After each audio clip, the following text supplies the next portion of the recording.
martial law.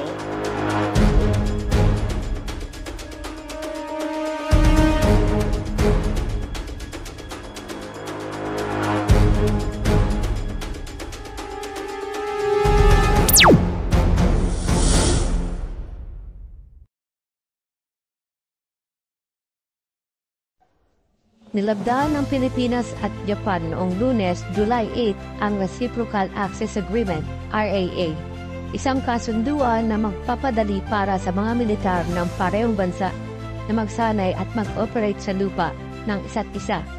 Naganap ang seremonya sa Malacanang kasunod ng panawagan ni Japanese Foreign Minister Yoko Kamikawa at Defense Minister Minoru Ikehara kay Pangulong Ferdinand Marcos Jr. Umirma sa ngalan ng Pilipinas Defense Secretary Gilberto Teodoro Jr. habang si Kamikawa naman ay pumirma para sa Japan. Nasaksihan ni Marcos ang pagpirma sa dokumento. Nasa Manila sina Kamikawa at Kihara para dumalo sa ikalawang ministerial meeting kasama ang kanilang Philippine counterparts Defense Chief na si Teodoro at Foreign Affairs Secretary Enrique Manalo. Ang mga opisyal mula sa dalawang bansa sa ilalim ng noong administrasyon ay gumawa ng pangako na pumirma sa isang RAA. Noong April 2022, sa unang ministerial meeting sa Tokyo, unang napag-usapan ni Marcos at Japanese Prime Minister Fumio Kishida ang kasunduan sa opisyal na pagbisita ng Pangulo ng Pilipinas sa Tokyo noong February 2023. Ang mga negosasyon para sa RAA ay formal na nagsimula noong November 2023. Dumating ang kasunduan habang nagpapatuloy ang China sa mga agresibong aksyon nito sa South China Sea at East China Sea. Ang kasunduan ay nagdaragdag sa lumalagong diplomatikong depensa at ugnayang pang-seguridad sa pagitan ng dalawang bansang Asyano.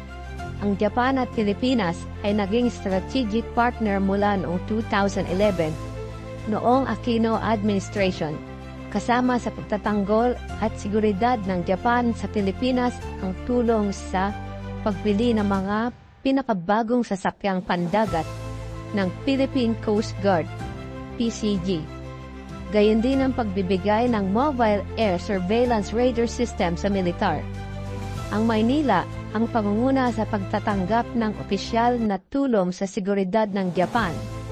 Ang Japan ay may umiiral na mga RAA kasama ang dalawang iba pang bansa, ang Australia at United Kingdom.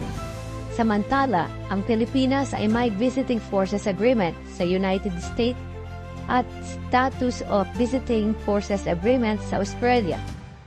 Ang Pilipinas tulad ng Japan ay isang kaalyado sa kasunduan ng Estados Unidos.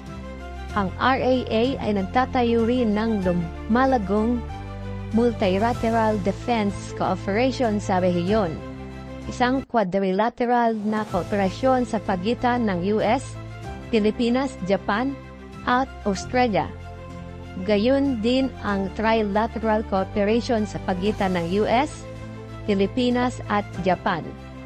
Nakita sina Marcos, Kishida at US President Joe Biden sa Washington noong April 2024. Ipinapakita ng datos ng gobyerno ng Pilipinas na ang Japan ang pangalawa sa pinakamalaking trading partners na may halagang $20.71 billion. Simula pa noong 2023 hanggang sa kasalukuyan. Kailangan ng ating bansa ang mga ganitong hakbang na agreement, alyansa ng depensa para sa masiguro ng Pilipinas ang territorial claim ng atin sa West Philippine Sea ay mapaigting ang pagbabantay. Dahil ang China nakapagkasundo sa nakalipas na administrasyong Duterte na pagbabawal ng pagdadala sa Alayungin Shoal, partikular sa BRP Sierra Madre, ang pagdadala ng anumang building materials. Gusto ng China na mabulok ang BRP Sierra Madre para mapasok ng China ang Ayungin Shoal at patayuan ng artificial land at natural oil gas mining.